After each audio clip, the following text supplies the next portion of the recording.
Video mo na lang. Dahil meron siyang river, fix, bring down, fix. Yan ang trabaho niya sa Pegasus. Ngayon, sa turn naman din naman. Kaya lang, si Pegasus is suction. Kung yung arm is suction, yung river is suction. Ay, sa turn, suction ang ginagamit. So, ganun ang pag-pick ni sa turn. Pick lang niya nila yan. Hindi katulad ni Pegasus, hinahawakan niya talaga. So, eto, naka-open, close. Ganun yung trabaho ni Pegasus. Mas madaling gamitin sa Saturn. Why? Because Saturn can move. Magalaw siya. Pwede siyang mag-forward, pwede siyang mag-backward. Unlike Pegasus, naka-fix si Pegasus. So, ang gumagalaw kay Pegasus, yung axis lang niya. Yung X, Y, Z. So, move siya ng left and right, up and down, yun lang. Yun ang trabaho niya. Hindi ka tulad ni Pegasus, pwede siyang lumapit sa'yo.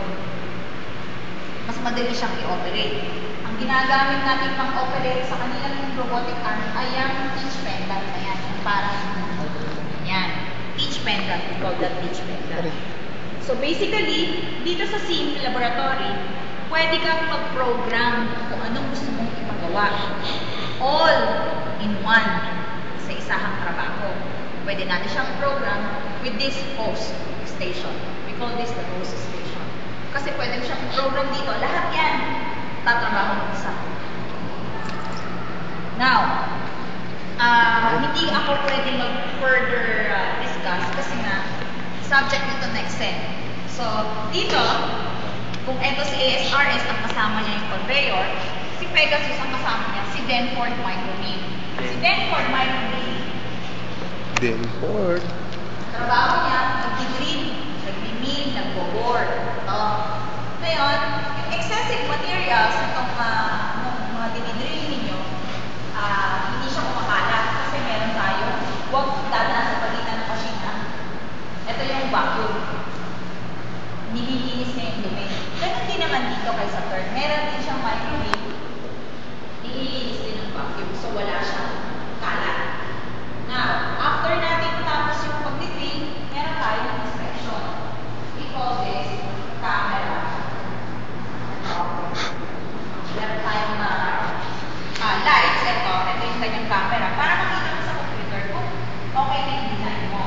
Ngayon, para ma-test mo kung tama yung dimension mo, yung mga butas na binutasan mo, okay yung mga measurements, we check it here at the bed of nails. Kaya sa tinawag na bed of nails kasi ito, meron siyang mga patos sa ilalim. Para malaman natin kung tama yung mga butas such as the butas like here. Yan, yung mga butas na yan. Sa IC. Ayan. Dito niya i-inspect yun. So, minsan, kung makikita nyo, paano nababasa? Kasi meron siyang barcode reader. There. Meron siyang barcode reader. Tapos, dito na natin ilalagay sa pin kung good siya, kung defect, o rework. Pwede siyang rework. Ito yung mga pin. Now, kung titignan nyo itong system natin ngayon, yung system natin, luma na ito eh. Actually, yung ngayon, ang gaganda. Even the robots can walk. They can walk inside the mill, the micromill. Lalaki na ng micromill. Ito, medyo luma na. Tsaka, dito kasi sa laboratory, tuturuan kayo kung paano gumalaw ang bawat robots. Makikita nyo kung paano gumalaw at ano yung paano niya kunin, yun ang pag-a-analyze. Now, pwede kong pakita sa inyo kung paano yung conveyor. Iwan mo na for the meantime kasi ina-adjust yata yung calibration ng mga yan. Ito lang muna yung mapapa-andar ko, the conveyor. So, sa susunod na yun. Susunod na kabanata.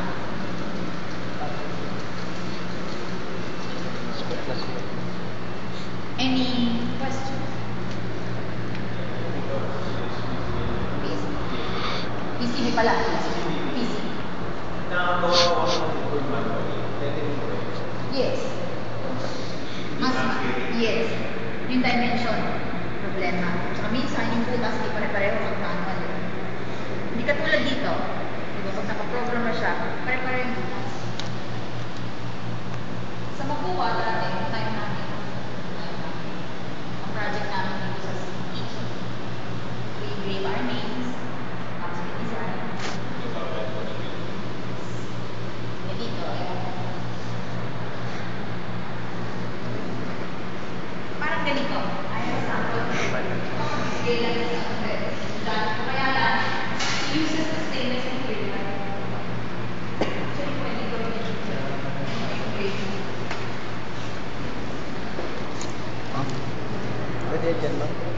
po sa kay Pegasus.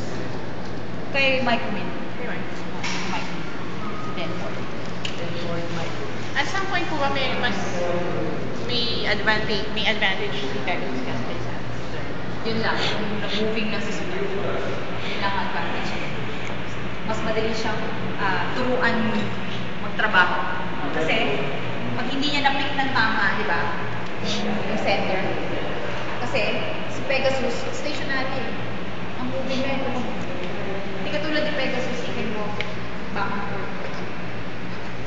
Kasi, kaya siya moving back and forth. Dahil yung system niya, hanggang doon, tapos, dyan ang axis lang ang gumagawa.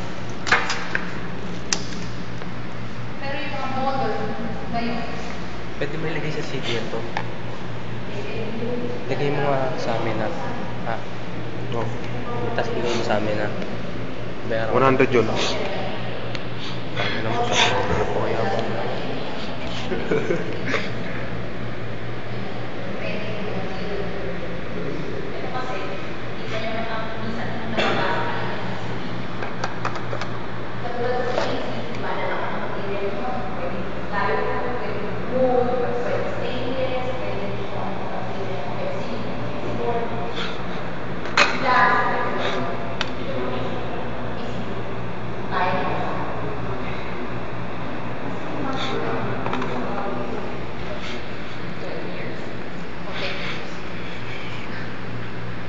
Imagine this is already raised out.